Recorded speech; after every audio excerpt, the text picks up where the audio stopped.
শনিবারের 6 দলের ডাকা এডিসি বন্ধ সমর্থন করবে না আইপিএফটি দল। শুক্রবার দলের গুরুত্বপূর্ণ বৈঠকের পর ভগৎ সিং যুবাবাসে আহুত সাংবাদিক সম্মেলনে এই ঘোষণা দিলেন আইপিএফটির সহকারী সাধারণ সম্পাদক মঙ্গলদীপ বর্মা। তিনি জানান, মাধববাড়ি ও সিটিজেনশিপ অ্যামেন্ডমেন্ট বিল নিয়ে আইপিএফটি পৌষ সংক্রান্তির পর পৃথকভাবে আন্দোলন করবেন। ছয়টা পার্টি তারা সম্মিলিতভাবে বন ডেকেছে।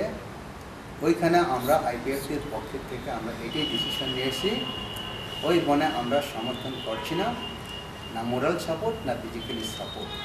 কারণ 8 তারিখে যে বনটা হয়েছে এই বনটাও আমাদের বন না, সেইটা নেশুর ডাকা বন, নর্থ ইস্ট স্টুডেন্ট অর্গানাইজেশন এবং কিছু লোকাল পার্টি আইএনপিটি এবং আলাদা পার্টি তাদের বন ছিল।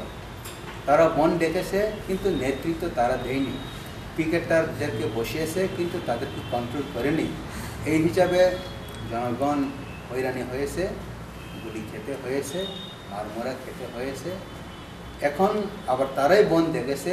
এইখানে যদি আমরা আইপিএফটি আবার মোরাল সাপোর্ট করি নতুবা অংশগ্রহণ করি, তাদের নেতৃত্ব ভুলের জন্য যাতে আগামী দিনে আমাদের জনগণরা আরও কষ্ট না পায়, আরও এইরকম অঘটনে সামিল হতে না হয়, তার জন্য আমরা আইপিএফটি এবং আমাদের অর্গানাইজেশনের পক্ষ থেকে আমরা এই বনকে মানছি না এবং অংশগ্রহণ করছি না, না মোরাল সাপোর্ট না ফিজিক্যালি।